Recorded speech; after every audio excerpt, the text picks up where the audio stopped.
ஆண்டவராகிய இயேசு கிறிஸ்துவின் நாமத்தில் உங்கள் அனைவரையும் அன்போடு நான் வாழ்த்துகிறேன். நீங்கள் சுகமாயிருப்பீர்களாக. இந்த ஜூலை மாதம் 4ஆம் தேதி நம்முடைய சபை ஆரம்பிக்கப்பட்டு 46 வருஷங்களாகிறது. உங்கள் அனைவருக்கும் மகிழ்ச்சியான வாழ்த்துக்களை நான் தெரிவிக்கிறேன். இந்த நாளிலே 138ஆம் சங்கீதத்தின் ஒரு பகுதி நான் வாசிக்கிறேன். இந்த 46 வருஷங்களாக இந்த சபையில வந்து ஐக்கியமானவர்கள், இங்கிருந்து வெளியே போனவர்கள், இங்கிருந்து வெளியே போய் ஊழியம் செய்கிறவர்கள், இங்கிருந்து வெளியே சென்று பல சபைகளில் தங்களை உறுதிப்படுத்திக் கொண்டவர்கள் எல்லாரையும் வாழ்த்துக்கிறேன். ஏனென்று கேட்டால், இங்கிருந்து போனவர்கள் இந்த பட்டணத்தில் பல இடங்களில் வாழ்கிறீர்கள், பல சபைகளில் சேர்ந்திருக்கிறீர்கள்.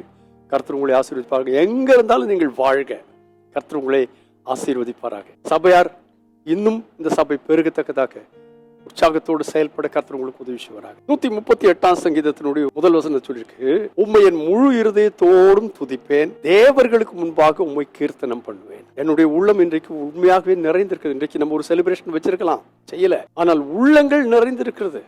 நம்பிக்கையோடு துதிப்பேன், முழு இருதயத்தோடும் துதிப்பேன், தேவர்களுக்கு முன்பாக உம்மை கீர்த்தனம் பண்ணுவேன். காரணம் என்ன தெரியுமா? இந்த 46 வருஷத்துல நான் தைரியமா சொல்ல முடியும், நான் கூப்பிட்ட நாளிலே எனக்கு அவர் மறு உத்தரவு அருளினார். என் ஆத்மாவிலே பலன் தந்து என்னை தைரியப்படுத்தினார். இந்த வார்த்தையை சபையில் உள்ள எல்லாரும் சொல்ல முடியும் என்று சொல்லி நான் நம்புகிறேன். இந்த வார்த்தை கேட்கிற எல்லாரும் சொல்ல முடியும் என்று சொல்லி நான் நம்புகிறேன். நான் 6ஆம் 7ஆம் வருஷங்களை உங்களுக்கு ஞாபகப்படுத்துகிறேன். கர்த்தர் உயர்ந்தவராயிருந்தவள் தாழ்மை உள்ளவரை நோக்கி பார்க்கிறார். நம்ம ரொம்ப தாழ்மை, குழியில கிடந்தவர்கள், உளையான சேற்றில் இருந்தவர்கள், நம்மை தூக்கி எடுத்தார்.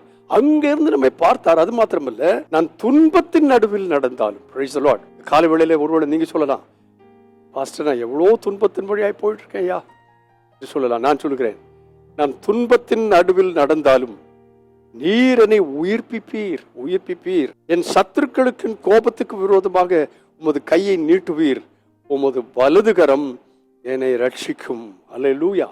இந்த நாளிலே கர்த்தருடைய கரம் உங்களை ரட்சிப்பதாக. நீங்கள் துன்பத்தின் நடுவில் நடந்தாலும் கர்த்தர் உங்களை உயிர்ப்பிப்பதாக.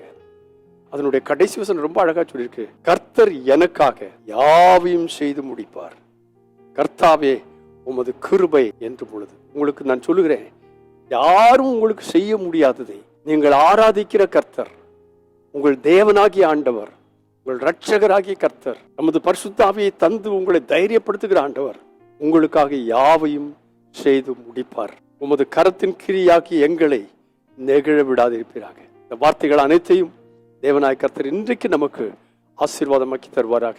துன்பத்தின் நடுவில் நடந்தாலும் கர்த்தர் உங்களை உயிர்ப்பிப்பார். அது இந்த நாளுக்குரிய அனுபவம். அதை சுதந்திரித்துக் கொள்ள கர்த்தர் உதவி செய்வாராக. பரிசுத்த பிதாவே, தந்த இந்த நல்வார்த்தைகளுக்காய் நன்றி. இந்த வசனங்களின் வழியே உடைய பிள்ளைகள் எந்த துன்பத்தில் இருந்தாலும் அந்த துன்பத்தின் நடுவிலே நீர் அவளை உயிர்ப்பிப்பீராக. அவள் உங்களுடைய கையின் கிரியைகள் நெகிழ விடாது இருப்பீராக. எங்கள் அனைவரையும் நீர் சந்தோஷத்தோடு வழி நடத்துவீராக. எங்களுக்காக யாவையும் செய்து முடிக்கிற கர்த்தர் அப்படியே செய்வீராக. இயேசுவின் நாமத்தில் பிதாவே, ஆமென். கர்த்தர் தம்முடைய கையின் கிரியைகளாகிய நம்மை நெகிழ விடாதிருப்பார். God bless you abundantly again and again and again and again. Amen.